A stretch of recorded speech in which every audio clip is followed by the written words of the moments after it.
Good afternoon, everyone. Hope you all are doing well. I am Kirti and I am joined by Miss Priyanka from Team Blue Blaze. I'm excited to welcome you all here to another engaging session. Today, we'll dive deeper into domain 2 of SCORE, that is infrastructure. It's feeling great to see such an amazing response today. Good to see so many of you joining with such excitement. So let's begin the session with the same energy and work on improving our school infrastructure maintenance strategies. So firstly, please allow me to briefly introduce you all to Loon Blaze. So Loon Blaze, with over 8 years of experience in accreditation services, has worked globally with more than 100 schools, helping them to maintain quality of their education while continuously improving it. As you all might already be aware that accreditation is now mandatory for all the CBSE schools and the SCORE framework has also been introduced by CBSE. So in this context, Loonblaze is here to support the schools by automating as well as streamlining SCORE implementation. Uh, we ensure seamless compliance with CBSE standards and helping schools to enhance their educational quality. So at Loonblaze, we do keep organizing monthly SCORE training sessions, focusing specifically on various domains of SCORE. The primary goal is to offer educators with valuable suggestions for improvement for all the subdomains and standards in SCORE. These sessions primarily provide educators with a platform that helps them to connect with other fellow educators, enhancing their teaching strategies, which eventually helps them to meet the growing and developing needs of students and education as well. Other than this, you will gain expert guidance from our respected expert speakers having years of experience and expertise in this field of education. So, moving ahead, let me take a moment to introduce you all to our honorable expert speaker for this session, Dr. Manjari Tejpal, currently the principal at GEMS Public School, Patiala, holding a PhD. She's UGC NET qualified and has an MBA and B.Ed. She is a UNESCO NCERT master trainer, a CBSE resource person, as well as and a SCORE trainer as well. So it's a privilege to have Dr. Manjari here sharing their valuable insights on Domain 2 infrastructure with all of us. And in just a moment, we'll have the honor of welcoming Dr. Manjari. Prior to that, let's look into the sequence that is to be followed today. So, we'll begin with an eye-opening introduction to the SDGs, Sustainable Development Goals, and we'll look into why we are talking about this here in SCORE. Secondly, we'll dive into the details of SCORE, including a quick recap and covering all 7 domains sequentially. Next, we'll look closely into SCORE Domain 2 and the 12 subdomains in infrastructure. We'll also go over a deep analysis of infrastructure following a discussion on CBSE guidelines and recommendations regarding this. And a few important aspects of infrastructure like the annual budget allocation, school website to be maintained as per CBSE and many more. Uh, then connecting theory with practice, we'll discuss a case study illustrating how a well-established CBSE school was facing major challenges with infrastructure and the planning and execution it followed to overcome all these challenges. Followed by that, we'll have an interactive Q&A session where Dr. Manjari will answer some of the most common questions. Finally, we'll wrap up by summarizing the value points to be taken from this entire session and studying the essential documents, evidence for submission. Later on, we will also discuss the CBSE inspection process and we'll look at the latest CBSE circular on SCORE. Again, We'll see how Loonblaze supports schools in their SCORE implementation journey, along with the SCORE session series regularly organized by Loonblaze. And finally, we'll conclude with another Q&A session addressing all the remaining questions. After covering all this, and I am encouraging everyone to actively participate and ask questions in the chat box. Also, in the second Q&A session, participants with any questions in the chat box are welcome to interact verbally with Dr. Manjari and clear all their doubts if they wish to. And stay tuned until the end for details regarding the feedback forms and participation certificates. With all that said, I would like to welcome Dr. Manjari Tejpal. Over to you, ma'am. The session is yours. Thank you so much, Kirti. Thank Thank you for this wonderful introduction, and a very warm good evening to all the participants here. First of all, I would like to thank Loonblaze for conducting such sessions which are meaningful and are beneficial for all the participants, all people who are associated with schools in some other way. So thank you so much, Kirti. See, before we begin with this talking on SQUA, I would specifically like to bring your attention towards the Sustainable Development Goals. Last one whole year, CBSE has been talking about Sustainable Development Goals in their circulars and in the task they were asking schools to accomplish. So, there are 17 Sustainable Development Goals which are being decided by United Nations, and it is expected that by 2030 we would be able to achieve these goals. So when we are talking of this SCORE document, that is School Quality Assessment and Assurance Framework document, it talks about, or it takes us to the Sustainable Development Goal number 4, which is quality education. This core documentation has been prepared or has been decided by CBSE to be implemented in schools, so as to ensure inclusive and equitable quality education and promote lifelong learning opportunities for all. This is what is expected, that all the people on this earth should have equitable education, and the education has to be inclusive. That means it is meant for all, not just the ones who can afford, but also for the ones who cannot afford, in terms of finances or in terms of their physical restrictions. Maybe we have people who have some physical disability. We have physical children with physical disabilities, and we also have children with mental disability. So with all those children, it is important that education should be imparted to all, and it should be inclusive. Kirti, can we move on to next?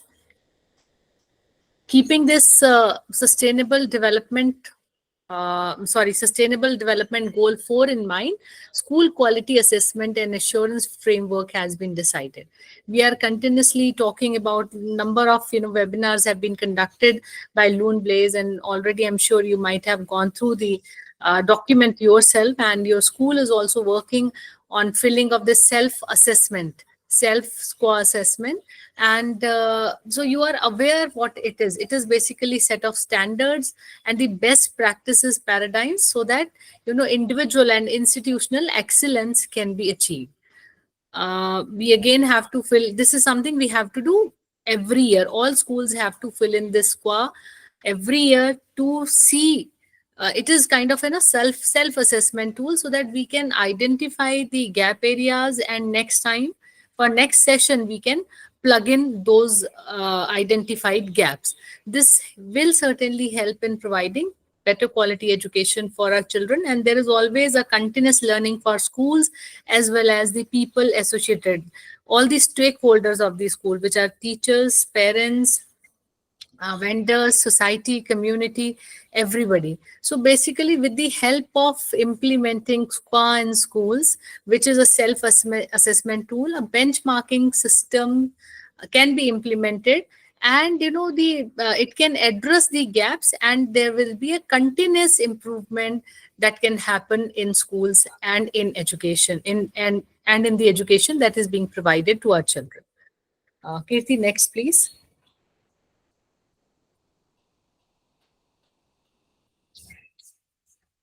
We are aware that in SQUA there are 7 domains, and each domain has some percentage value, out of which this first domain, which is curriculum, pedagogy, and assessment, has the highest percentage value, which is 40. Rest each domain has a value of 10%. So today we are going to talk about infrastructure, which is domain 2. And when we are talking about infrastructure, we should remember this thing, that whenever we are preparing documentation for SQUA domain 2, that is infrastructure, we need to gather the evidence that demonstrate schools' adherence to the framework standards. The framework has given us standards. Domain like domain 2, which is infrastructure, there are 12 subdomains and 20 standards or benchmarking statements. So when we are preparing documentation, we'll have to keep in mind of all these benchmarking statements or standards, and accordingly we should work towards improvement. There are 4 levels of achieving SQUA. The first one, which is the basic one, which is inceptive. From inceptive, it goes to transient, stable, and the dynamic. Each school should try to achieve the highest, that is the dynamic level. But it doesn't matter. It is not so that day one or in first year or second year we all will be able to achieve the highest level. But the most important part is how we are progressing, how the improvement is happening, what we have done better as compared to previous year. Next, Kirti. Next slide, please.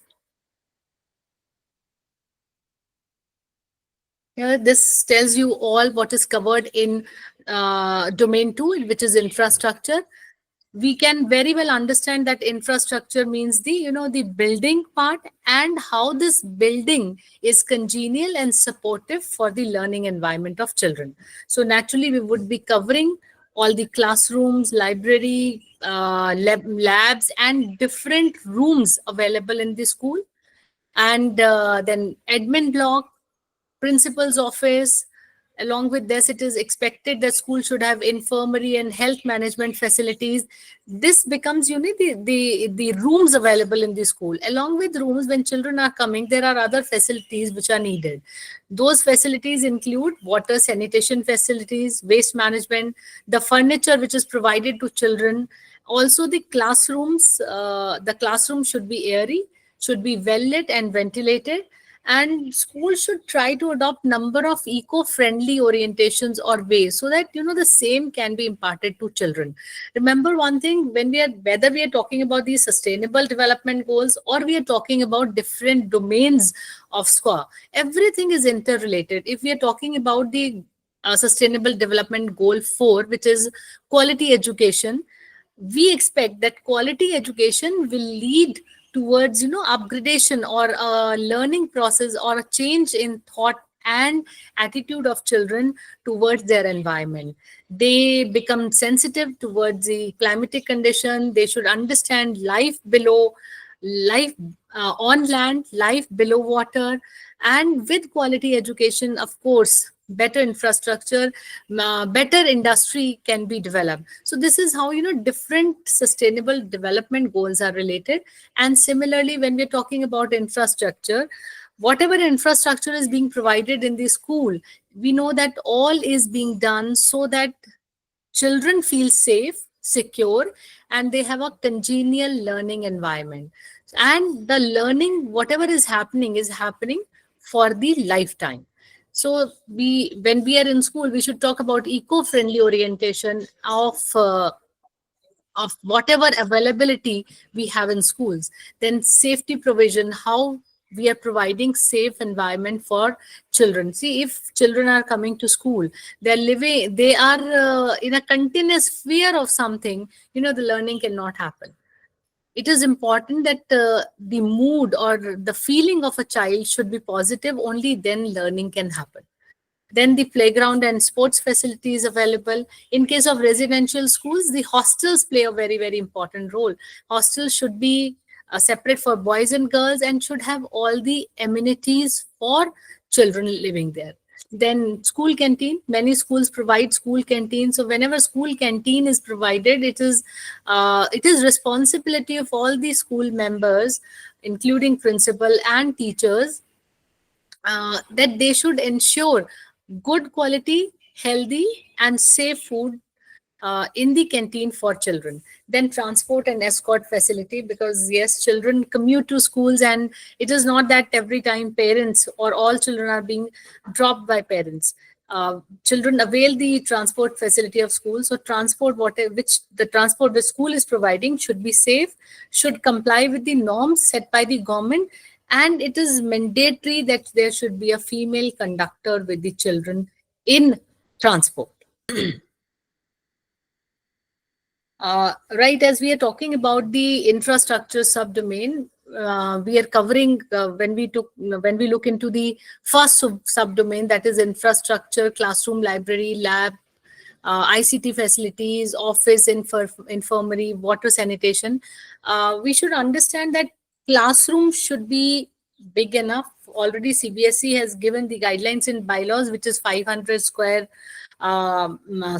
feet for a particular class. It should be well lit with natural light. And yes, in case there is natural light is not available, especially it happens during winters or rainy seasons, it's important to have a complete well lit system in the classroom, which includes your tube lights and other things, fans, ventilation system. And if you have air conditioned schools, the air conditioning system placed in the classroom should be functional. It should not be just which is just for showcasing to parents for admission. Moreover, in classroom, the furniture provided in the classroom should be movable enough. There should be some extra furniture to be kept in class for activities, so that if some collaborative task is to be taken by teachers, they can move the furniture and settle children in that and can work accordingly. Because we know that nowadays it's not just one subject which is to be taught. With one subject, number of other subjects are to be incorporated. That is cross-curricular linking we have to go ahead with. Suppose you are teaching English. With English, you can do number of activities which relate to other things. It can be done through art integration. We can also use ICT in teaching English, and we can also relate it to science or EVS projects. So when we are doing such things, it's important that children are able to move freely and comfortably in the class to conduct those activities, those collaborative activities as a learning process. So the room should fulfill all these conditions. That means children should have the furniture which is continuously being used by them, some extra furniture to be kept in the classroom, and all other facilities should be accessible to children. Then there should be appropriate area for the admin staff and principal, because principal is the person with whom number of parents and other people come and interact with. Similarly, for admin office, they are the ones who are providing support for the teaching and learning at the back end.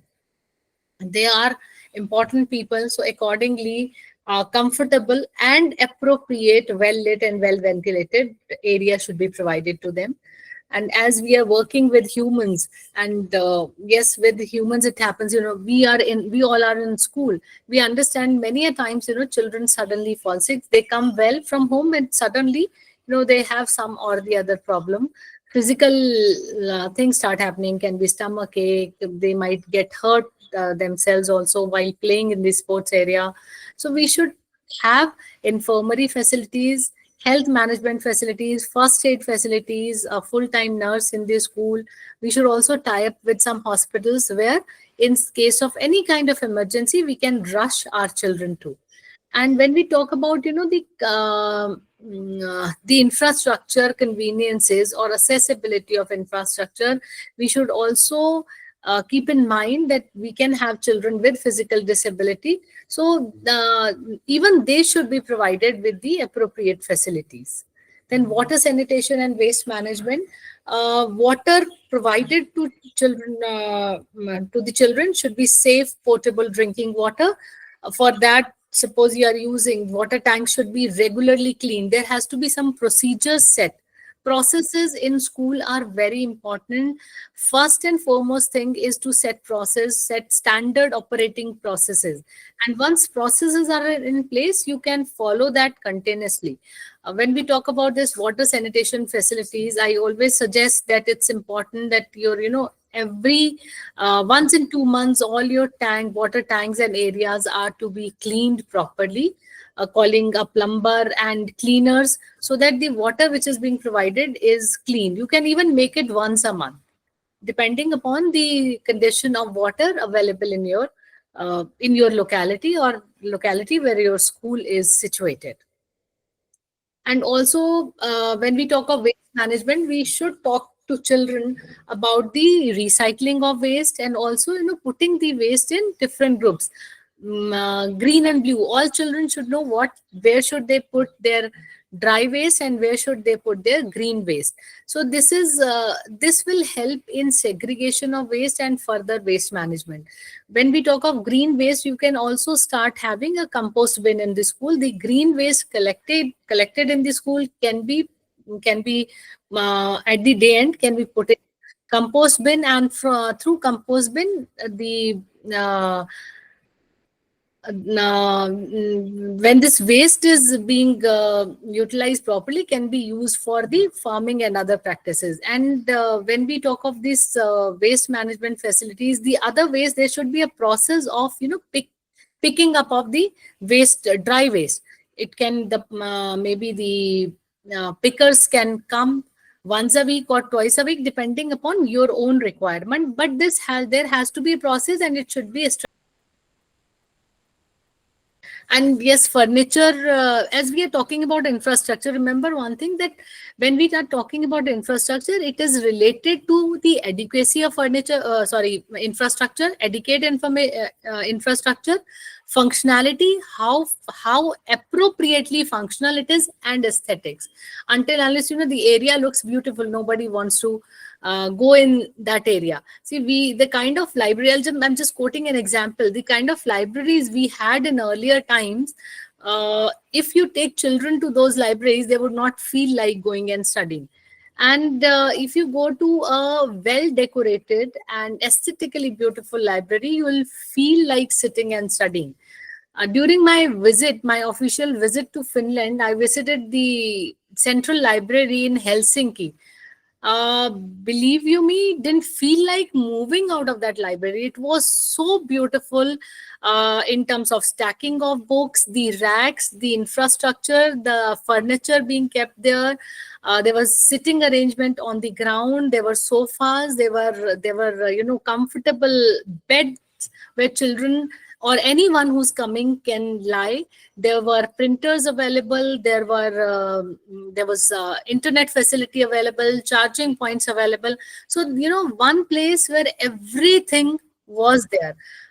Huge and comfortable sitting arrangement was given in the library. So, that was when I visited the library, I didn't feel like moving out of the library. Others also, we spent some good time in that library. So even in school, we can bring in some small changes and make our library aesthetic also. With aesthetically designed furniture. It's not that you have to go in for the costly furniture. You can do small things. You can have, some multicolored mats placed in an area. You can have some planters in the library. You can arrange for some cushions where children can sit on the floor and read.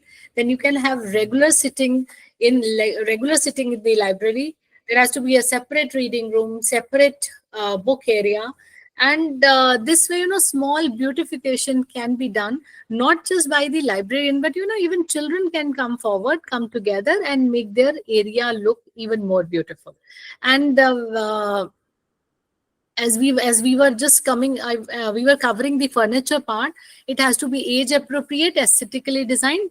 Age appropriate means kindergarten, we all know that has a different furniture, but when a child moves on to grade 1, so suddenly, different furniture is being provided. It's better that even in grade 1 you can have those multicolored round or different shaped tables and those small chairs. Those children are yet not grown in that height that you shift them to the formal kind of furniture. Second onwards, second to fifth, you can have one type of height of furniture, and six onwards, a different height of furniture can be used, because as children are growing, it becomes comfortable for them. But remember, the furniture you choose should be furniture which is placed and chosen in the school should be movable and can be used in different seating arrangement. Sitting arrangement should not be the same every day, every time. It should be the way, it should depend on what activity you have to conduct in the class and what topic you are taking up in the class.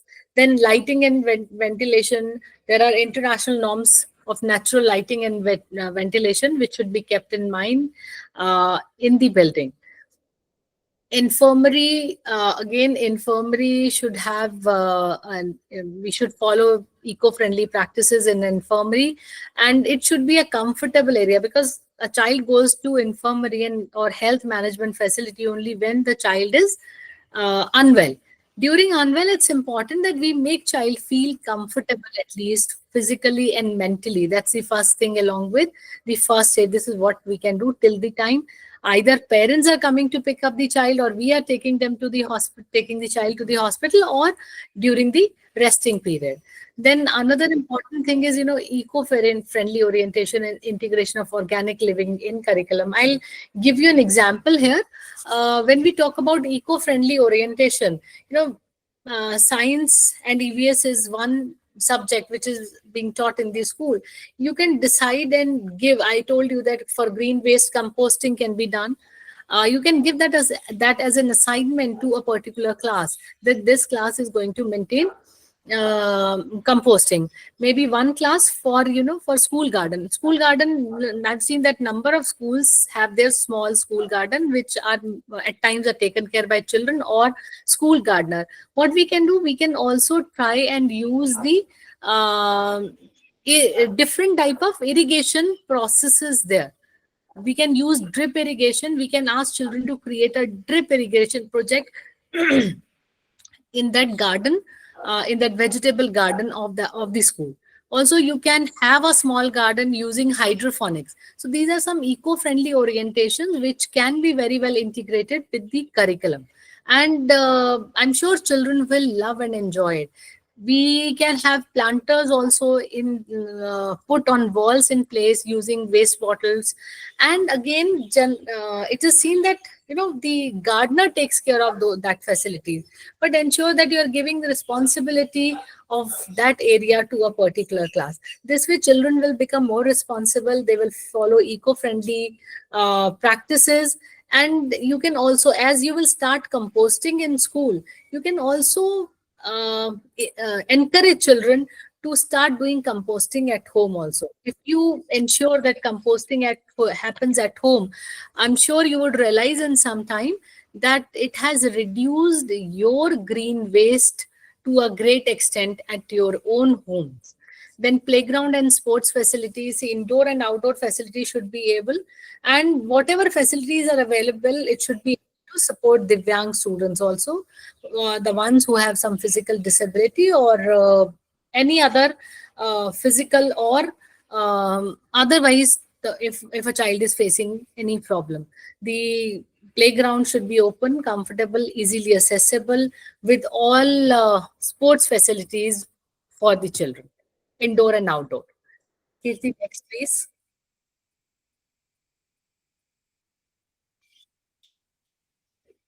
This is for residential schools. There could be schools which have hostels. So hostels should be clean, and it should have hygienic kitchen and dining area. Cleanliness, hygiene plays a very, very important role. They should have recreational spaces, washroom, drinking water, warden residence, pastoral care, visitors room, laundry room, storage room for children, and hostels. If schools are providing hostels, they should ensure the safety of students.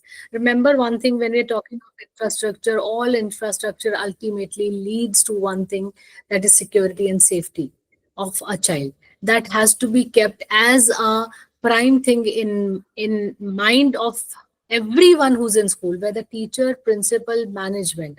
Remember, it's not just principal or management's job, but it is also a teacher's job. If you feel that a particular furniture kept in classroom is not that safe for children, you can always report it back. This is what, at least this is what minimum you can do for ensuring safety.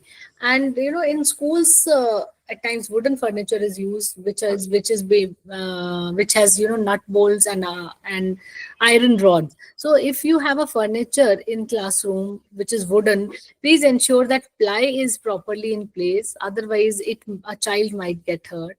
Nails are not coming out. If nails, as a class in charge or as head of the department, you should take this as your responsibility. While taking rounds, ensure and check that the furniture placed is proper and there is no nails or other things coming out of the furniture which can hurt a child. Then school canteen, as I already told, school canteens, many schools have this canteen facility. So there should be a responsibility, or a chart should be prepared, where every day 2 or 3 teachers should be made responsible to go and check the cleanliness, hygiene, and the quality of food provided to children. You should go eat it in the morning, so that the whatever food is provided to children is of good quality and safe to eat. And yes, cleanliness has to be checked regularly each day. You cannot check cleanliness in the morning or at the end of the day. You have to do a regular checks for checking the cleanliness. See, wherever food is cooked and prepared, it becomes a lot dirty, the area. So it has to be cleaned regularly by the canteen in charge. Transport and escort facility, and transport, the vans facility available should comply the norms. They should have camera. They should have GPS facility, so that parents are aware where their children are, where they are moving at a particular point in time.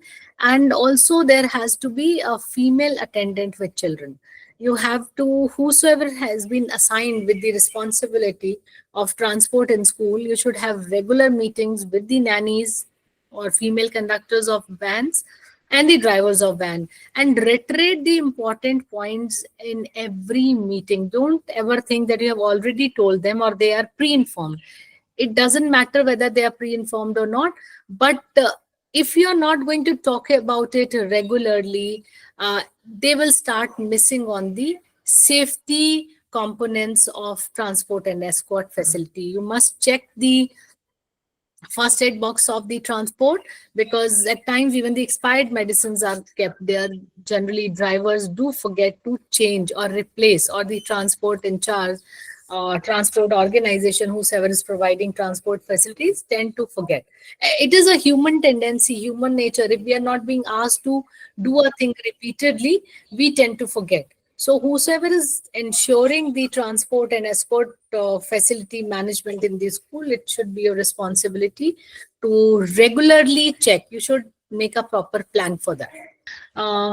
When we are discussing about infrastructure, so which is the physical and organizational framework, which includes classroom, furniture, sanitation, libraries, labs, playground, digital resources.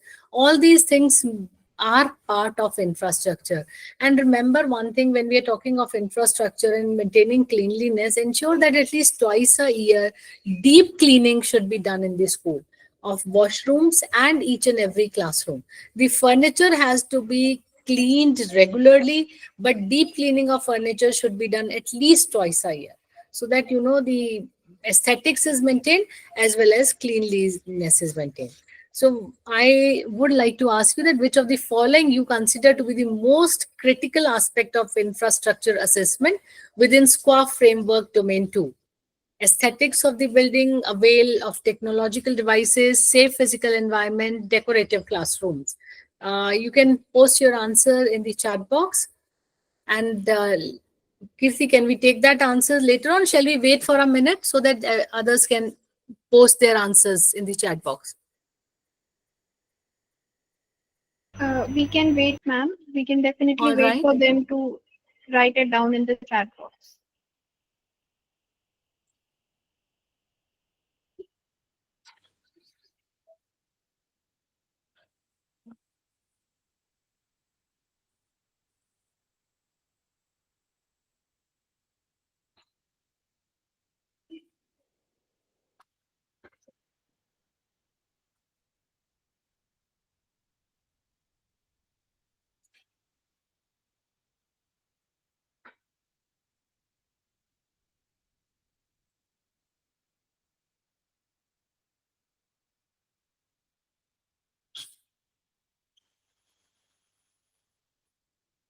Ma'am, we are receiving so many answers. Hope you can read them out.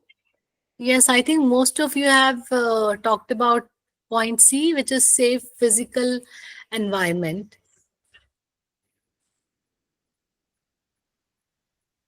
Fine. Yes, that's true. It has to be safe physical environment, which is the most important thing in infrastructure.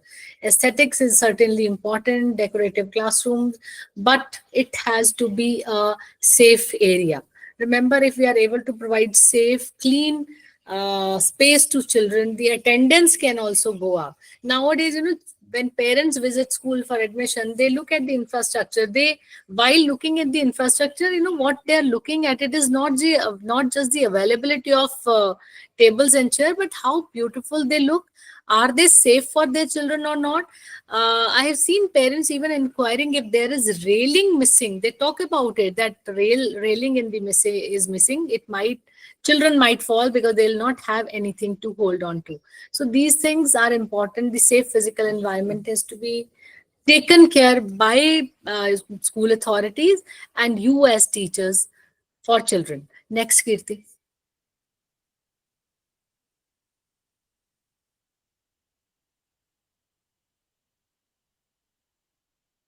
All right, so these are the guidelines for CBSE. These are as per the CBSE bylaws for classroom. The space has to be, that means per student should, each student should have at least 1 square meter of area available. For ICT facilities, it has to be 600 square feet the area, and the computer has to be 1:2, but minimum 40 computers should be available in your computer lab. And you should have second lab second lab after 500 students. Once 500 students have reached, you need to you should have second lab. And in terms of library, it is 1200 square feet. This is the area. And the books is minimum 1500 or 5 books per student, whichever is higher. So to arrange all these things, that means, if every year your admission is increasing, so your budget allocation for library and computer lab should also increase. In library, digital facilities plus photocopier and inclusive book section, digital library, e-access to books should also be made available to children. Next, Kirti.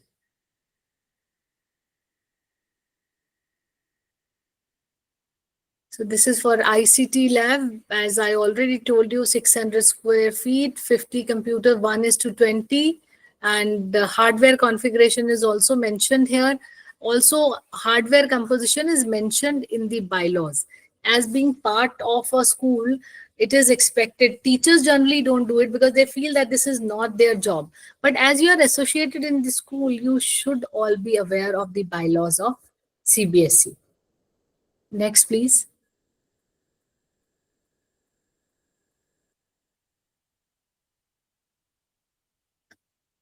Uh, in case your school is up till 10th, then composite lab is sufficient, which is where the size is 600 square feet, storage capacity, smart board, internet, then demonstration table. All those things should be in the lab, water tap, and lab rules, safety procedures, practical activities, timetable, lab logs should be made available.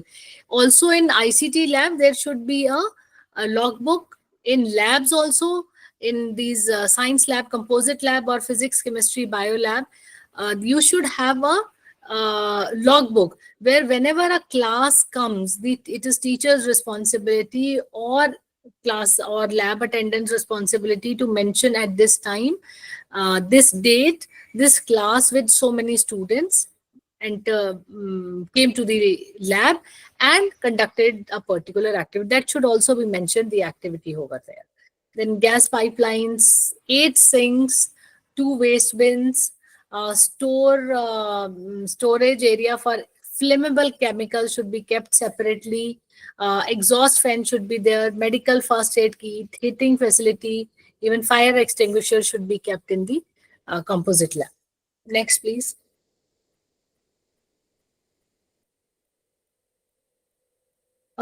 Schools have a lot of extracurricular activities. We have dance, we have music, we have art and craft. We also, if possible, you can, if there is ample space, you should also have a, theater in school. The theater room where children can come and do role plays, a small stage, and sound system available for them. Along with that, you have social science lab, math lab. All these areas should be separately available. Innovation, many schools have innovation center also. If you don't have, we can make a small room also innovation center. What is innovation center? It is, it is a way of promoting entrepreneurship skills right from the beginning in the mind of child. You can always ask children to think of and to come out with an idea that can be of entrepreneurial, that can be used as entrepreneurial project. Children at times have wonderful ideas, they have business ideas, and then the senior ones can sit and plan that what can be the, or how it can be made functional. Similarly, for sports, you should have a sports track, outdoor games, at least 2 outdoor games and 3 indoor games should be made available to children.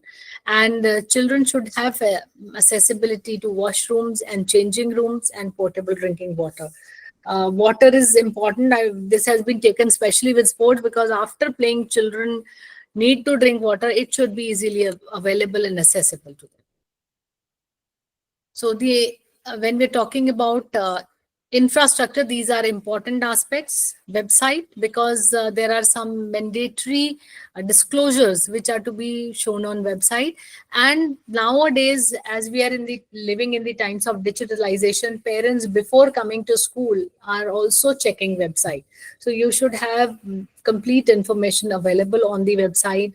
And you can also, have different areas where school pictures can be published, work done by children can be published, so that it becomes, and the website which is being made with mandatory disclosure, it should be easily handled by the parents. Whosoever is coming to school or want to see the website, should be easily maneuverable by them. Then school safety and security policy, annual budget allocation, and policy on institutional planning. See, one thing in a school, the first thing before, in the beginning of the year, you should start with the budget. Plan everything, do the budget, and allocate the budget. Then along with standard operating procedures, various policies, which includes your school safety policy, safety and security policy, inclusion policy, HR policy. All these things should be prepared and be readily available in the school. Next, please.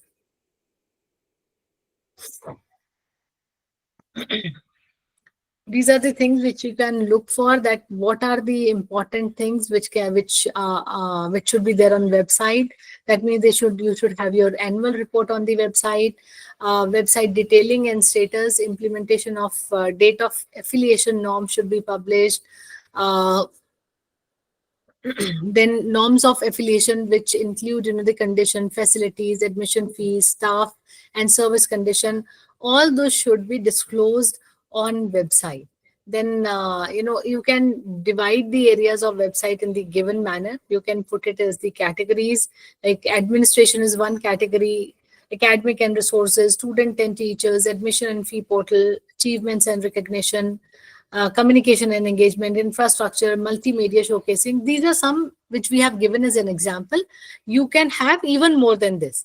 And when we're talking of administration, affiliation status, school policies, notices, mandatory public disclosures, committees, and the members of the committees should be mentioned there.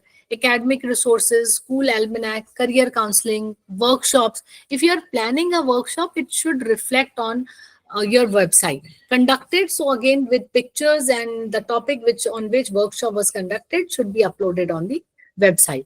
And if you're planning in the future, suppose it is in the near future, in another 15-20 days, it should be uploaded that on this date a particular workshop is to be conducted in your school. Student and teachers, you can have student vlogs, student blogs, different committees, teachers detail, or any student business setup idea by children. As we have this innovation lab where we can ask children to come up with various business ideas. All those things can also be uploaded here on website. Then achievement and recognition, your alumni, school or student awards. Communication, it's important that you put news and events, contact details, blogs and newsletters. Infrastructure and facilities, you can have all the infrastructure details, and also certain frequently asked questions can be put in there. Then multimedia will include everything, all kind of pictures, all kind of work done by children which you want to display as a school. You can put it in gallery of multimedia and showcase. See, these are the documents, because whenever we conduct a session, everyone naturally wants to have an eye on the kind of formats which can be used. So these are some formats or ideas we are sharing with you, which can be used by your school or by you people while maintaining the documentation for domain 2 in SCOF, which is infrastructure. So policy आपको किस किस की चाहिए? आपको safe drinking water policy होनी चाहिए आपके school में, सैनिटेशन फैसिलिटीज, वेस्ट मैनेजमेंट कैसे होता है, then compliance and review, responsibility, कौन रिस्पॉन्सिबल है इन सब चीजों के लिए. All these things should be mention and created as a policy. Water quality assurance, for certain things state ensures that every year we have to go for it. We have to take from the state, we have to take the compliance regarding safe potable drinking water, fire safety, building safety, and these are certain things these are the certifications which each school has to take up from the state government every year. So we have to ensure that this is basic minimum we are doing, and also what else, what better, what more can be done by us to provide safe drinking water to children and adequate sanitation facilities in the school. When we're talking about sanitation facilities, that means we should ensure the cleanliness of washrooms, dry and clean washroom. For that, we can always have, first thing is, there should be restroom maintenance chart put on in the restroom, and somebody should have the duty of check the restrooms and put their signature, the way it is happening in malls. You have seen in malls washroom that charts are being put in washroom, which are signed by the supervisor. Supervisor come, check and sign. So all those things, this is something you can do in the restrooms. Then facility upgrade, if suppose also one thing you should remember, that for PW children, we should have a special toilet where you should have handles and a comfortable seating arrangement. Also, if need be, even the wheelchair should be taken to the washroom. This kind of washroom is to be prepared for children with physical disability. And to maintain hygiene, ensure that how many times the mopping has been done, whether the washrooms were dry and clean, or it is when you pass through the corridor, especially near the washroom, you feel that stink. So ensure that you don't feel that stink in your school. It is not just the responsibility of your estate officer or your principal. It is responsibility of everyone who's using washroom. Even you can make students committee who will go and check washrooms cleanliness, aesthetic, adequate facility of washroom. And in female washroom, I think nowadays we should also have, sanitary dispenser machine, so that children, girls, it for girls especially, it is easily available and they need not to move here and there or look for their own teachers in case of any such emergent situation. Then waste management, again, process should be there, that in how many days waste management, as I told, that you can go and start doing it. Maybe in many schools will be doing it. Start composting the green waste. So half of your waste will be utilized within school only, and your waste will be reduced by half. Rest half can be picked. Can be picked by the pickers. You can talk to MC, or you can talk to your, if it is in village, you can talk to panchayat and make the arrangements. Then, for all these things, again, it is important for the availability of water, washroom, restrooms. You should read the compliance and follow whatever standard framework tells you to do. Next, Kirti.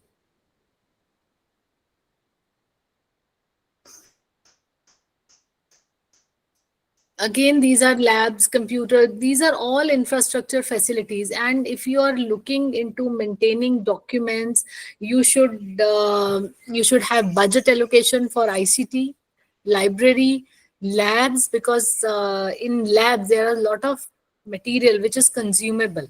So you need to replenish that consumable material in the lab. For that, budget allocation should be done. Library, as I told you, that every year children will increase. So 5 books per child is minimum requirement. And when we are talking about library, I'm specifically talking about library because library can be utilized in number of ways. It's not like ICT lab. Library can also be used in number of ways. It is not just for the library period children should go to library. They should have issuance registered, and librarian can plan a lot of creative tasks for children. It is not just, I have generally seen that in what librarians do, they issue the book and they ask them to write the summary of the book or do a book review, which is available on internet. Children are very smart. They can do it. So what you need to do, librarian should also read the book, and she can also get in touch with English teacher, and cross-curricular link can happen. Till maybe teacher can tell which book is to be read by a particular class, and then children can ask children to go, teacher can ask children to go in with role play during the library period, on depending on the characters and story, or give a different ending to the book. Or they can also talk about the, who said. For junior grade, you can also use who said to whom. So that will actually reflect whether child has read the book or not. And you can always utilize library period in association with some other subject. Similarly with ICT, ICT lab can be used in number of ways. It's not just by, it is not to be just taught with for computers, but also for language. Many schools have language lab. They buy it, but doesn't matter. There are free softwares and sites available. You can use those, and there are many publishers who are also giving free access to their pronunciation and spoken part, where children can speak and check whether their spoken, whether their pronunciation, intonation and modulation was as per the requirement or not. Children improve in number of ways this way. Also, you can use it for mathematics, science. You can do cross-curricular linking. Science subject children can come to lab for the research work and preparing their projects also. So playgrounds and areas, again, use playgrounds and areas not just for sport, but as a way of learning. Or that can be utilized with other subject teachers also. This is again linking sports with your subject, that this is what is expected by NEP and your latest NCF 2023. Next, please.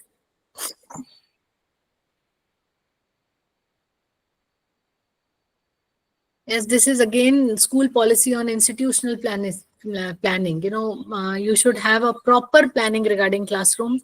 So before beginning of the year, for the next session, you should plan the classroom requirement. This is because you can see how many admissions are happening, And accordingly, for next last 1 or 2 years, whatever number of admissions are happening, you can plan your classrooms. You can go in for further additional infrastructure if possible, because there are some schools which are in city areas and they have their limitation. So in with them, the availability of classroom will become limited, but others, the schools which have huge areas available, can create and go in for the classrooms. Also, there should be regular checks of classroom. There should be committees checking classroom, where when you look into classroom, you should check, you should also see the and you should also ensure that there are some basic classroom elements that should be there, like classroom rules, then list of students, their birthdays, their houses, the transport, timetable. All these things are basic minimum requirement that should be fulfilled in the classroom, along with the availability of furniture in class. Similarly, for library also, first thing is policy, and please follow the policy. That's important. This is one. And when we are making the policy, also it should be ensured that the role and responsibility, who has taken the responsibility of a particular thing, should be mentioned, and what are the responsibilities of that particular person. It should be followed, and accordingly institutional planning is to be done. Same is with transportation. It depends on number of student. Are you upgrading? Suppose you have simple buses, you want to upgrade it to air conditioned buses. So that also you have to plan, keeping in view what is the feedback, what is the requirement of your school, what is the requirement of your children. On the basis of that, transportation is to be planned. And as we talk about safety and security, when you are hiring driver and nannies, please ensure that police clearance is done. And in case of drivers, while they are bringing children to school, breath analysis should be done regularly. Then there is also one way, when you're hiring nanny or driver, you should visit their home. You should see where they live, how is the family. That will ensure safety of your children, because you would know the family. These are few ways, and you can do the institutional planning keeping these things in mind. Next, Kirti.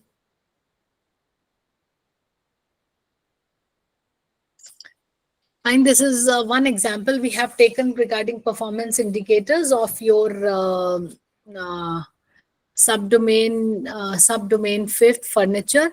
So when we look at these 4 levels, suppose there are age appropriate furniture, all safety security measures are placed, and the requirement is fulfilled. 20 students in class, 20 tables and chairs. This means that you are at the inceptive level. But if you are able to ensure different kind of seating arrangement in the class, your teachers are using the furniture, or furniture is usable in different ways. Many a times schools have that joint table and chair, which is joined with that iron rod. It is difficult to move that furniture. So the classroom outlook or the seating arrangement becomes fixed. So it cannot be transient. So if we want us to be on level 2, our furniture should be available in a manner that it can be manipulated related to the way we are teaching in the classroom. Then stable, that means classroom management. School organizes capacity building programs on classroom management. Age appropriate, aesthetically designed furniture, appropriate furniture is available. And if we say it is dynamic, dynamic means सबसे पहले तो school policy हो आपके पास, और जो furniture है और जो रिक्वायरमेंट है, अकॉर्डिंगली प्लानिंग होनी चाहिए. Feedback and feed forward of teachers and students should be taken in terms of furniture. बच्चे आपको कहेंगे कि फर्नीचर हमारा कंफर्टेबल है, ये नहीं है. सिमिलरली टीचर्स, या वो आपको सजेशन दे सकते हैं, फीड फॉरवर्ड हो सकता है, सजेशन दे सकते हैं कि ये फर्नीचर ऐसा नहीं, हम ऐसा लें. And there has to be a process to take that feedback and feed forward. So, and safety and security certainly is one part. If all these are achieved, then you are at dynamic level. Fine. So let's look into this question. Let's discuss this. Which factor is the most fundamental for ensuring that a school's infrastructure supports students' well-being? Students' well-being के लिए इनमें से कौन सा है? well-equipped classroom, safe drinking water and sanitation, proper ventilation and lighting, availability of playground. For students' well-being, which of these is most important? Okay. Fine.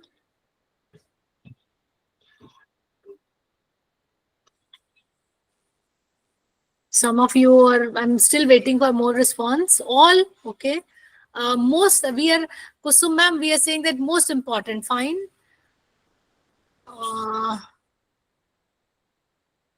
Okay, then next.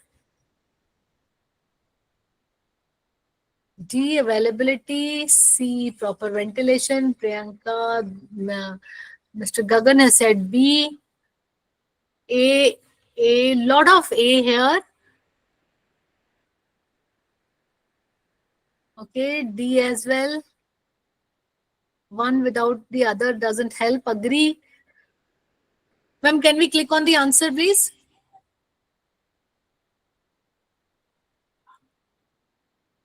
See why now, you know, you will ask why, because everyone had different notions. You also said all are important. See, I specifically again and again pinpointed on important keyword, well-being. Wellbeing, अगर पानी साफ नहीं मिलेगा, साफ सुथरी जगह नहीं होगी, हाइजीनिक नहीं होगा, तो सर्टेनली बच्चों की हेल्थ पर फर्क पड़ेगा. So that is why when we are talking about well-being, the most important infrastructure is safe drinking water and sanitation. Improve. Okay, next then. See, it is in terms of infrastructure, why it is important to have good infrastructure or appropriate infrastructure, improved health, higher attendance, better learning environment.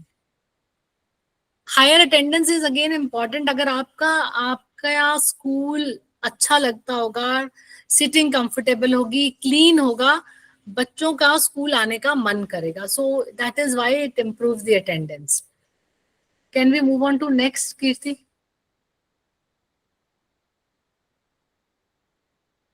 So we have a case study here. I'll read this case for you all, and I want your suggestions how the situation can be improved. You can post your suggestion afterwards in the chat box. The Crestwood Academy, it is a well-established institution with a strong academic record, faced significant infrastructure challenges that were affecting the overall learning experience.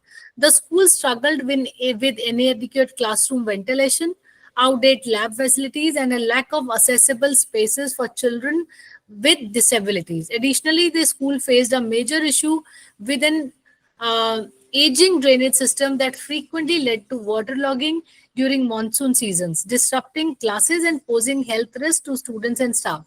These issues led to students' discomfort, reduced engagement in practical learning, and limited inclusivity within the campus. See, this is the situation. Now, I want your suggestions that how this situation can be improved. One thing is infrastructure badal do, but how the process should take place. I would like your suggestion on this. Whatever you think, please post in the chat box. We all know simple thing है कि infrastructure बदल दो, सारी चीजें ठीक कर दो. But see, this is a huge project. How should the organization proceed towards achieving this?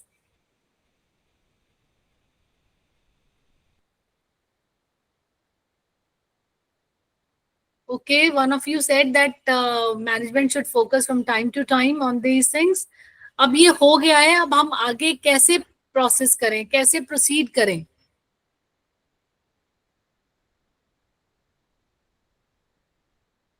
Kirti, can we come to the solution then? Because everybody is thinking, so let's come to that. See, the solution which allot budget class-wise and place-wise publicly good by maintaining prioritize. Good prioritize is important. Some temporary arrangements should be made for the immediate solution. Okay, fine. So I'll just read this solution to you. The school management recognize. First thing is we need to recognize, yes, the problem is there. Fine. Pressing need for improvement, and decided to take a structural approach to address these challenges. They conducted an internal assessment and sought feedback from students, teachers, and parents to identify priority areas. As one of you said, that prioritize. So prioritize भी कैसे करेंगे ना, prioritise करने का सबसे अच्छा तरीका है आप अपने स्टेक होल्डर से बात करिए, उनसे ओपिनियन लीजिए, that will always help. After consulting with infrastructure expert, the school devised a comprehensive improvement plan that focused on modernizing classroom, upgrading labs, resolving drainage issue to prevent waterlogging, and ensuring better accessibility across the campus. Now, this was decided, and how it was implemented. To minimize academic disruption, the school took phased approach, starting with upgrading the drainage system by replacing outdated pipelines and improving water channels. Classroom ventilation was enhanced with larger windows and better air circulation. Science and computer labs were modernized and advanced equipments, while ramps, elevators, and modified restrooms ensured inclusivity. The school also partnered with local organizations to integrate sustainable solutions like solar panels and rainwater harvesting. So, ये एक बहुत बड़ा infrastructure, एक बहुत बड़ा project होता है, which needs lot of investment. तो मैनेजमेंट ने इन्वेस्टमेंट करनी है एकदम से, और नेचुरली स्कूल इतने लंबे टाइम के लिए बंद नहीं होता कि सब कुछ हम इकट्ठा कर सके. So that is why it's important कि ये फेज हो, जो सबसे इम्पोर्टेंट है पहले वो, and then slowly and gradually you move on to the next. So आपको अब सबसे पहले तो स्कूल इम्प्रूवमेंट प्लान बनाना पड़ेगा, and then budget allocation करनी पड़ेगी, and in the phased manner you should proceed with the solution to achieve what is needed. Next, Kirti.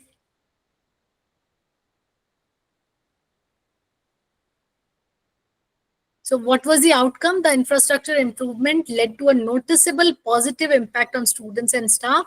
Resolving the drainage issue ensured a clean and hygienic environment, significantly reducing health concern and class disruptions caused due to waterlogging.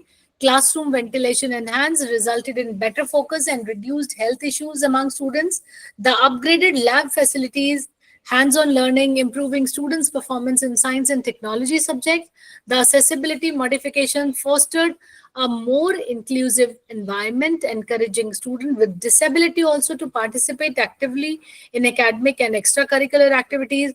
Moreover, the school's reputation improved, attracting more enrollments and positive recognition from the education community. So with this, yes, of course, you all would agree that certainly this will happen.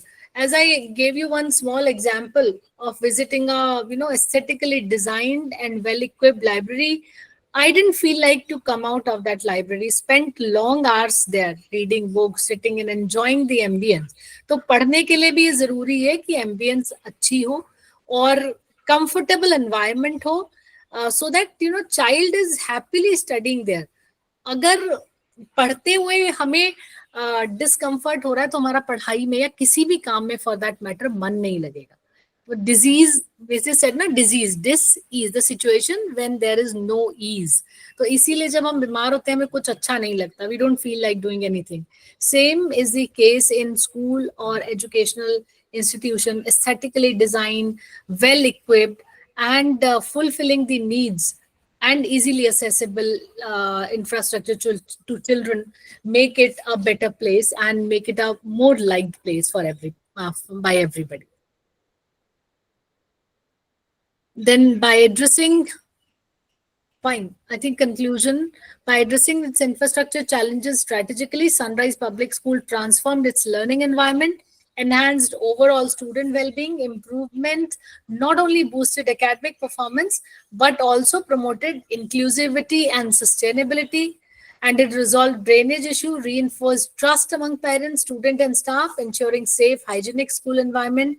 The case highlights the importance of proactive planning and structured execution in overcoming infrastructure-related hurdles, ultimately leading to long-term benefit to both students and the institutions. Next, Kirti.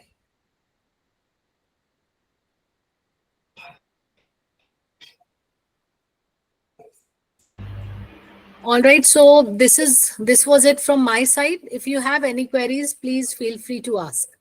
And Kirti, do we have some questions in the chat box? Yes, ma'am, we do have received some, so I am reading them out one by one. So Mr. Rajiv has asked, how can we keep maintaining the infrastructure while motivating the students to get involved and take it as a responsibility too? Suggestions, please, ma'am.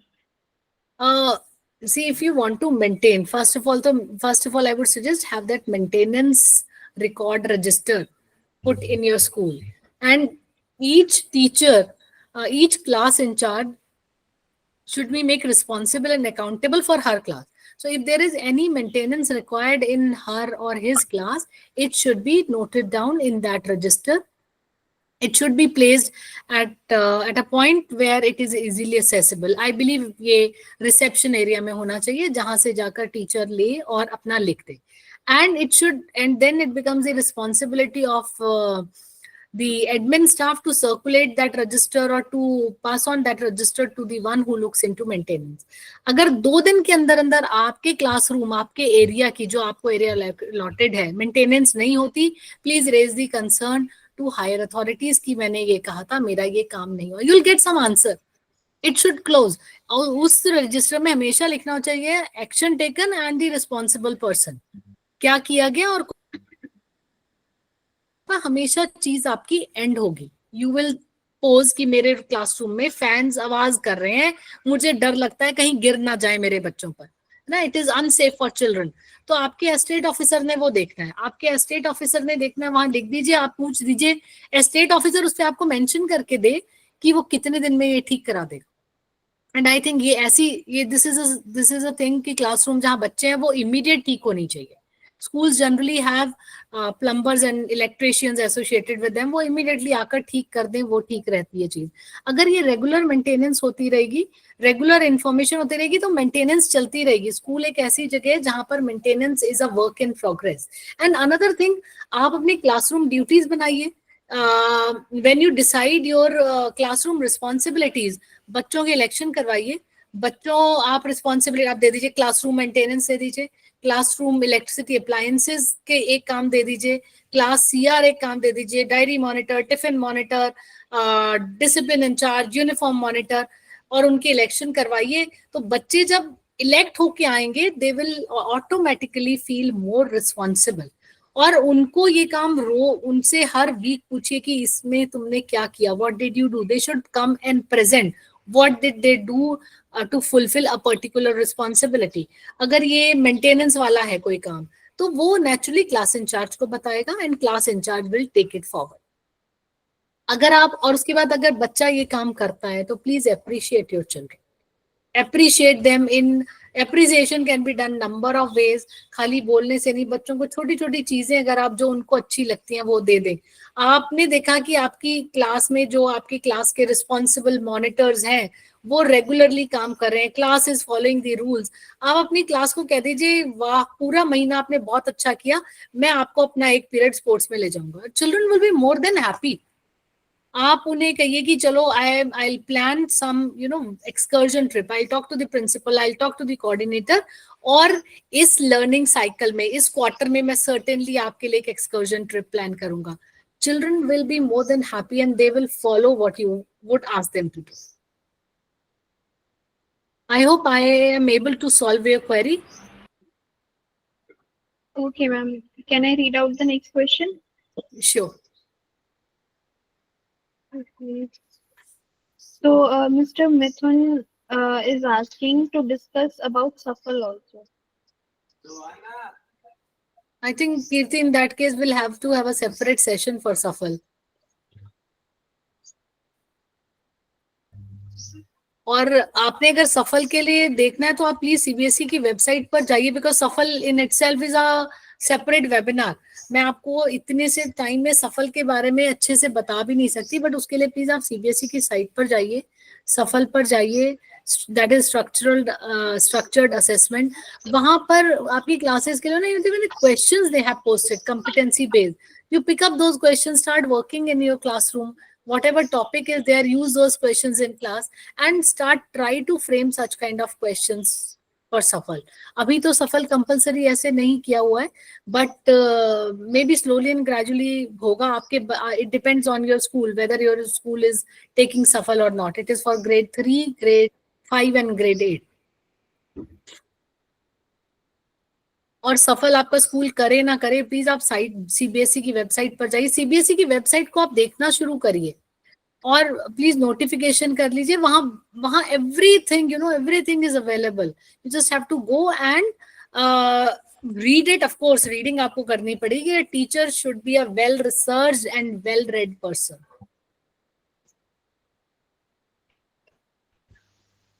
Kirti, can we come to next question? Can we take the rest of the questions in the later Q&A, ma'am? Sure. Okay. Not an issue. Next, please.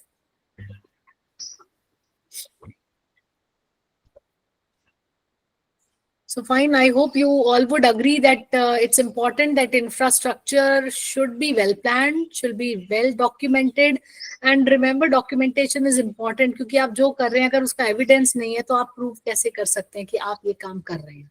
So documentation, supporting documentation is kind of evidence which is essential for school to showcase that the SCOF standards are met for better learning environment and long-term educational excellence.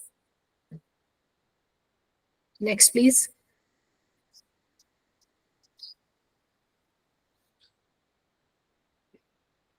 Yes, I think we all know now that SCOF is mandatory, and at the end of every year, 31st December is generally the last date to file your SCOF. SCOF के बाद आप school improvement plan करेंगे, भरेंगे school improvement plan for each domain. It is different. You have to fulfill that, and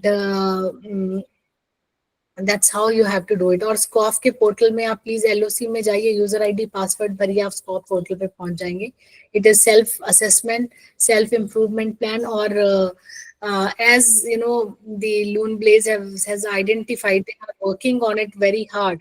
अगर हम ये सारा करते हैं तो हमें कम से कम 1500 डॉक्यूमेंट रेडी करने पड़ेंगे, which showcase that yes, we are implementing SCOF properly in our school.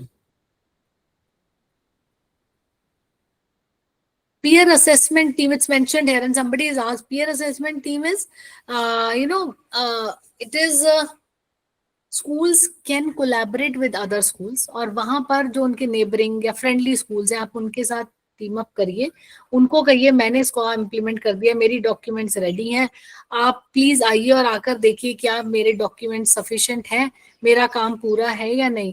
तो this will help you to have an external assessment also. इससे पहले कि सीबीएसई असेसमेंट करने आए, आपको खुद अपने नेबरहुड स्कूल, फ्रेंडली स्कूल से पता चल जाएगा. This is called as peer assessor team. Next, please.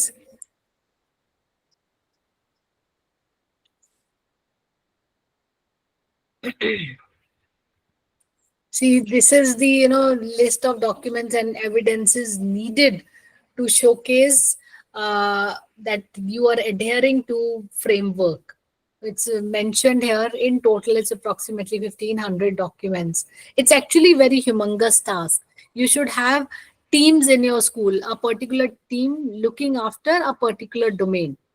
Fine, and they should start, first of all, they should sit with the principal, with senior leadership team, and plan the kind of documents which would be needed for their domain, and start working on in collecting with that. और जब आप documentation कर सकते हैं, certainly 1500 papers नहीं आप इकट्ठे कर सकते, उसके लिए बेहतर है आप online, आप soft में documentation ready करिए. That will be of great help to you. सब सॉफ्ट में है, आपका वहां पड़ा है, कोई आएगा तो वन गो में you can show those things. There are certain things जहां पर आपको हार्ड में ही रखना पड़ेगा, वो हार्ड में रखिए. उसके अलावा जो चीजें आप सॉफ्ट में कर सकते हैं, प्लीज वो सॉफ्ट में करिए. आपके लेसन प्लान्स हैं, एकेडमिक करिकुलम है, कैलेंडर्स हैं, ये सब आपका सॉफ्ट में हो सकता है, आप सॉफ्ट में रखिए. आपके बिल्डिंग प्लान्स हैं, इंफ्रास्ट्रक्चर थिंग्स हैं, वो भी आप सॉफ्ट में रख सकते हैं, बट उसकी हार्ड कॉपी भी मैंडेटरी होती है, वो रखिए. इसके अलावा जो स्टॉक रजिस्टर्स हैं, सर्टेनली वो हार्ड में होंगे, so keep them in hard. Next please.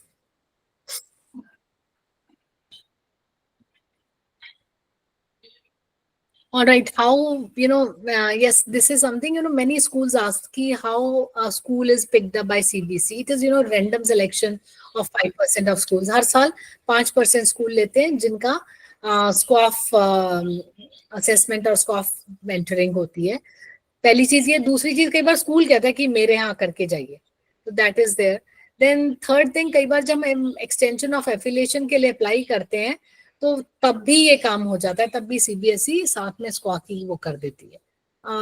I visited few school, तो उन्होंने उस साल एक्सटेंशन के लिए अप्लाई किया था, एक्सटेंशन ऑफ एफिलिएशन के लिए, तो उनका ये आ गया था। And what is why it is done, it is, you know, it is for the self improvement, and the focus has to be process oriented. School should understand that in school processes are very important. अगर processes in place है तो उसके बाद बस आपने ये check करना है that process is being followed or not. Or at the end, and at the end of the year also look if there are certain loopholes which are to be plugged in, so improve your process which was already in place. Then it is continuous and ongoing for it is both for CBSE and non-CBSE schools, and it provides, you know, self improvement descriptors. आप जब भर रहे हो, आप काम कर रहे हो, you would come to know कि हम ये नहीं कर रहे हैं, हमारे स्कूल में ये नहीं हो रहा, so let's do it, let's plan this, and this way you will certainly start improving. And it also helps schools to set continuous goals for continuous growth for themselves. Next, Kirti.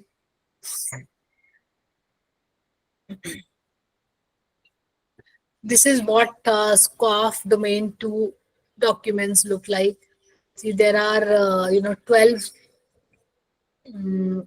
सब domains, और हर एक सब domain में आपको कितने document चाहिए? 2.1, जहाँ हम क्लासरूम, लाइब्रेरी और लैब की बात करते हैं, you need to have at least 89 documents prepared.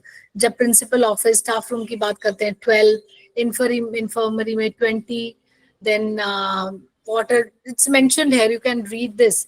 Water sanitation में 204, हॉस्टल्स जहाँ पर है 107 documents are needed. Then safety के लिए 20, then playground 16. This is something, you know, Loonblaze has very comprehensively prepared these. अगर आप करने बैठेंगे तो मे बी आपको लगे हम इससे भी ज्यादा कर ले, but they have done it in a very comprehensive manner, and that's how they have put in here. आपके लॉग बुक्स होने चाहिए, स्टूडेंट टीचर आउटकम डिटेल्स होनी चाहिए, पेरेंट कोलैबोरेशन एक्टिविटीज का होना चाहिए, कंसोलिडेटेड टाइम टेबल होना चाहिए, then attendance register, teacher diary, ICT integration, expected outcome for all stakeholders. All these things should be looked into to prepare the evidences for achieving SCOF domain 2. Next, Kirti.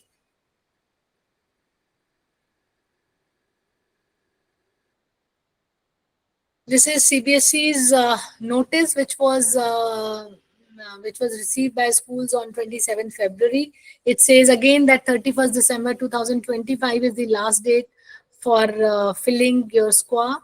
And it's important कि SQA portal पे आप self improvement form जरूर भरेंगे self assessment के बाद. Then self improvement plan domain wise आपने submit करना है. School will not be able to do anything after the final submission. You can, once you have done the final submission, उसके बाद आप सिर्फ डाउनलोड कर सकते हैं और अपना स्कोर कार्ड देख सकते हैं. So before you do the final submission, ये सारे काम प्लीज ध्यान से करिएगा. Next, please. All right, so thank you all of you. This is from my side. Now I'll hand over the presentation to Ms. Priyanka from Loonblaze. Priyanka, it's all yours, please. Thank you so much, Manjari ma'am, for this interactive and wonderful session. So, as ma'am has already briefed us about the requirement of documents and evidence for SQA, now we will be providing an overview of how Loonblaze can assist schools with all these documentations, policies, and improvement plans. So, firstly, let's have an overview of Loonblaze. Loonblaze has 8+ years of experience in accreditation. Previously, we were helping colleges with NAAC, NBI, and IRF. And now we are also supporting schools with the SQAF implementation by offering a comprehensive end-to-end solution for accreditation and assessment.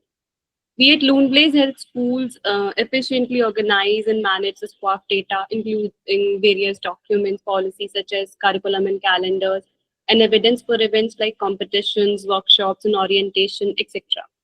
Now, let's look in depth at how LoonBlaze can assist schools. So, we offer over 1,500 pre-framed documents, policies, and an evidence management platform to store all the record of various functions, competition, workshop, etc. Apart from this, we all know that managing tasks and meeting deadlines can be challenging. So here with the LoonBlaze's workflow management system, we can assign the task of a particular domain to the particular teacher and can also set deadlines to monitor their progress and ensure timely completion. Next is continuous learning through monthly training sessions. As most of you are already aware that LoonBlaze provide training sessions every month led by our staff experts and advisors. These sessions are designed to improve faculty knowledge and application of SQUAF standards.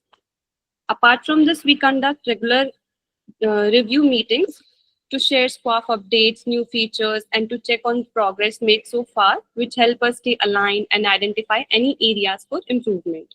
We also provide 24/7 consultancy support via call, mail, and WhatsApp whenever required. SQUAF assessments report filing. We support schools with the annual SQUAF filing on the CBSE platform, where we guide the schools with the do's and don'ts of the self-assessment, ensuring the evaluation is honest and constructive, not just a checklist exercise. Also, we conduct the document and audit and mock inspections.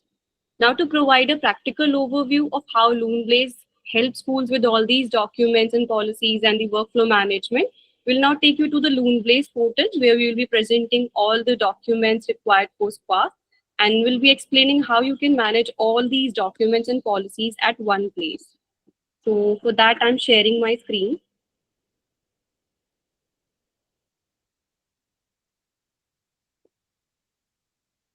So this is the LoonBlaze dashboard.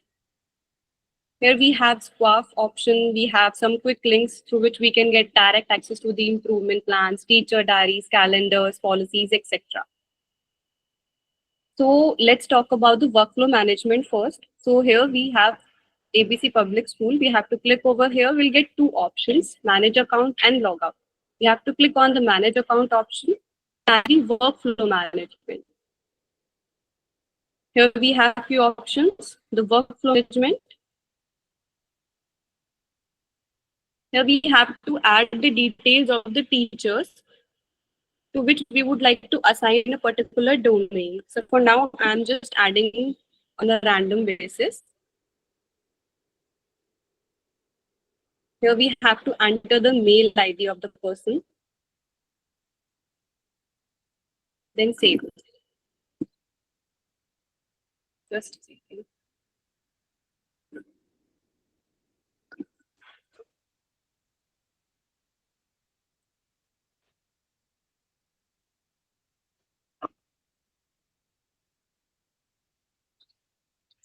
Now,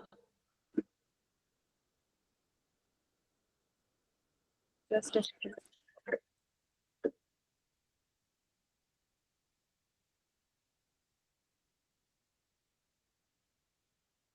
Here.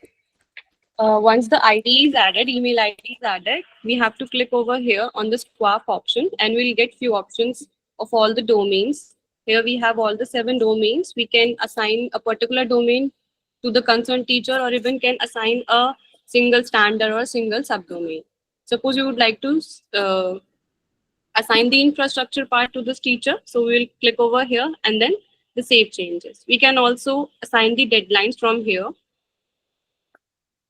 After clicking on save changes, we can see to Ms. Priyanka, the infrastructure part has been assigned.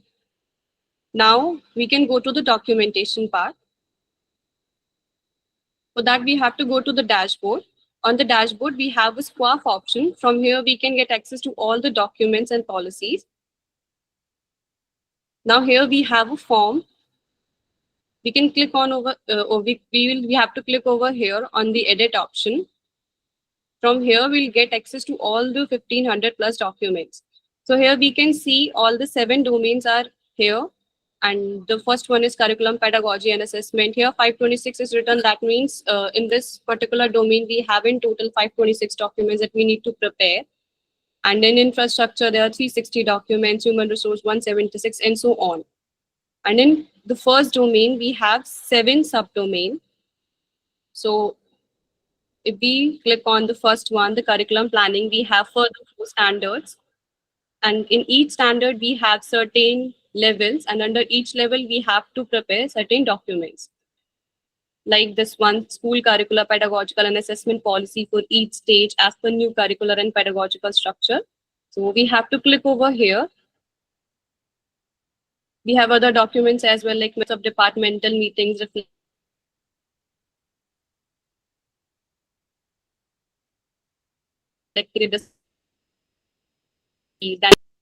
and so on. So if we talk about the first policy, let me maximize it. So we have already provided a framework of each and every policy. What we have to do, we have to go through it, we have to make the required changes, and that's it. So here we have already mentioned the 4 stages. This policy is based upon the 4 stages: the foundational stage, preparatory stage, middle stage, and the secondary stage. Here we have the curricular philosophy, pedagogical approaches, and assessment practices as well. It is totally editable. Suppose we are not following a certain point over here, like this one, digital literacy,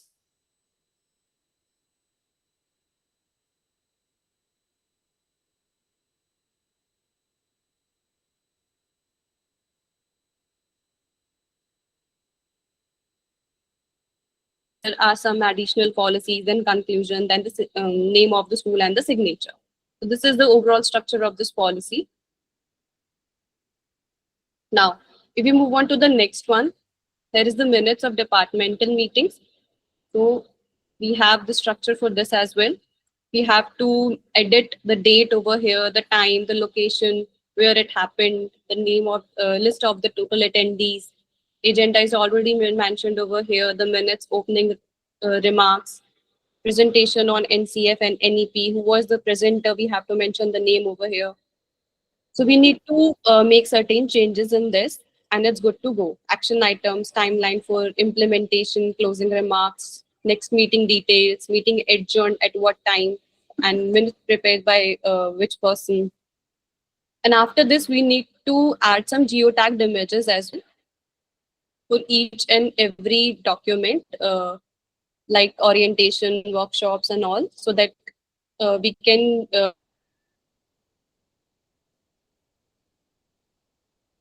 provide a proof. Here we have provided just random images. We can add the images as well. So now, if anyone would like to ask, obviously like me to open any particular document or policy under any domain or subdomain, please let me know. In any domain, in infrastructure.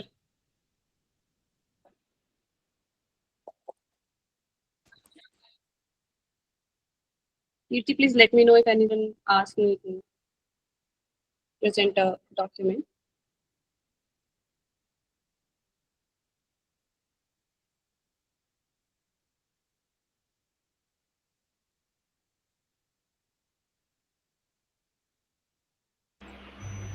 Ms. Priyanka, we can continue. We are not having any such questions. Okay. So here we have all the documents, already pre-framed documents mentioned over here. And this is how we can organize all the 1500 plus documents at one place with their evidences. Now you can also explore our portal by creating a dummy account. I'll show you the steps on how you can create account. So first we have to browse the loonblazeportal.com. Then here we have the start your accreditation journey. We have to click over here. Now here we can see the sign up for demo account. Here we have to add certain details like institution name, email address, password, confirm password, country code, phone number, institution type, address, update logo, and submit. And that's it. Then we will be able to access to, then you will be able to access to the Loonblaze portal. But this portal will be accessible only for the 7 days. And you will be only able to access only the documents under subdomain 1.1. So we will be sharing the link for that as well. For the loonblazeportal.com link, we will be sharing. Kirti, can you please share your screen?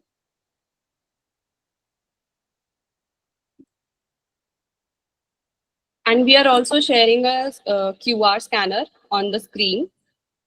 You can scan the QR directly and create a demo account, or you can simply follow the steps that I just have mentioned. Okay, so we hope this overview has provided a glimpse into how LoonBlaze can support schools with the SPARK implementation. Now, moving ahead, we are incredibly proud to share that we are currently supporting over 100 plus schools on their SWAP journey. And among these are renowned institutions like GD Goenka, Evergreen Public School, DPS, and many more, both in India and internationally, including Alien Junior School, Indian Language School, etc. We are excited to continue this journey and look forward to assisting you on your own SWAP journey, helping your institution achieve its goals with the same dedication and excellence. So for more detailed information, or if you would like to have a personal demonstration of our product, please feel free to contact us on the number mentioned below. Our team will surely assist you. And thank you all for joining us today. And now I would like to hand over the session to Ms. Preeti. Preeti, it's over to you.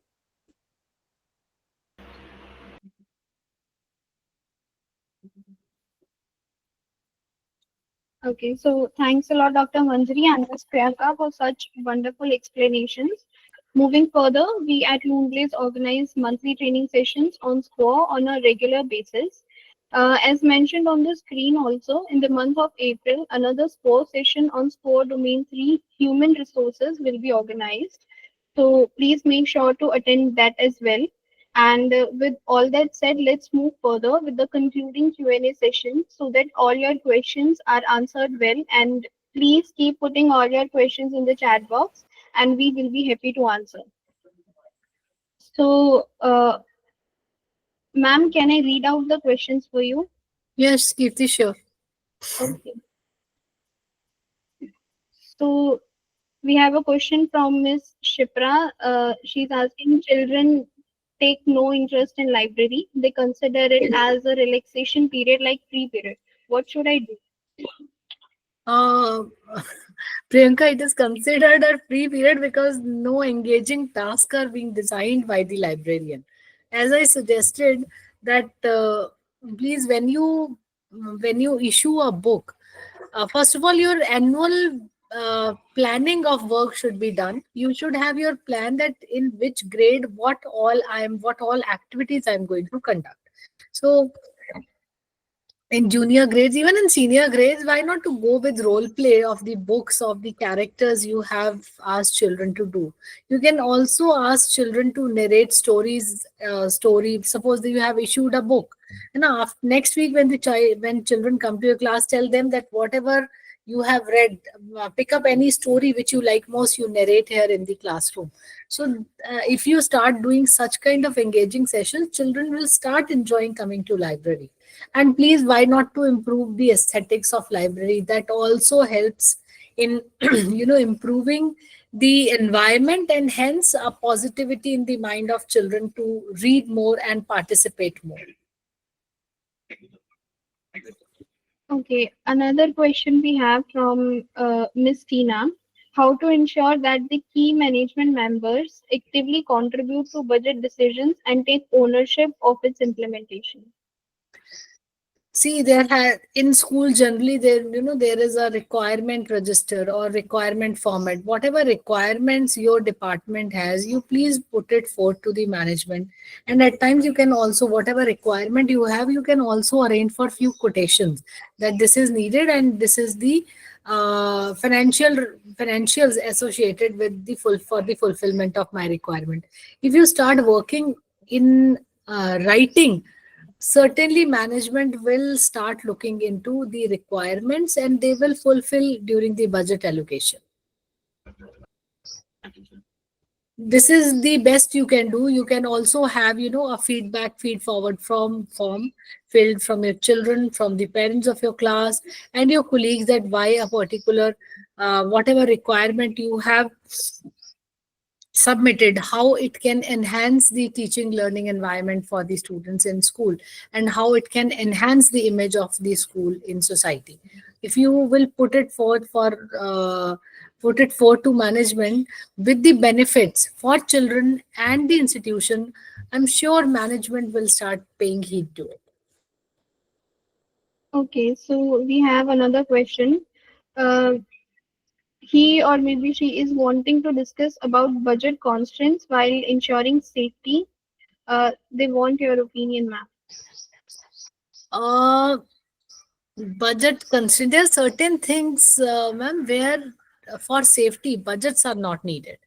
You know how children behave, how children walk, how children monitored in the school by the teachers, by the staff members, by housekeeping staff. All these things will ensure safety of children, and you would not need any budget allocation here. But yes, CCTV requirement is there. That is a mandate, and budget requirement is there. You can't do anything about it. The amount has to be invested in this. And similarly, how children are entering in the school, how they're exiting from the school, processes are to be kept in place. और इन सब चीजों में कोई budget नहीं लगता. There is no money required. You know, teachers are already there, nannies are already there. If you assign duties to them that this class is to be taken care by you, and what all measures are to be taken, looked into while you are ensuring safety and security of children, कुछ नहीं होगा.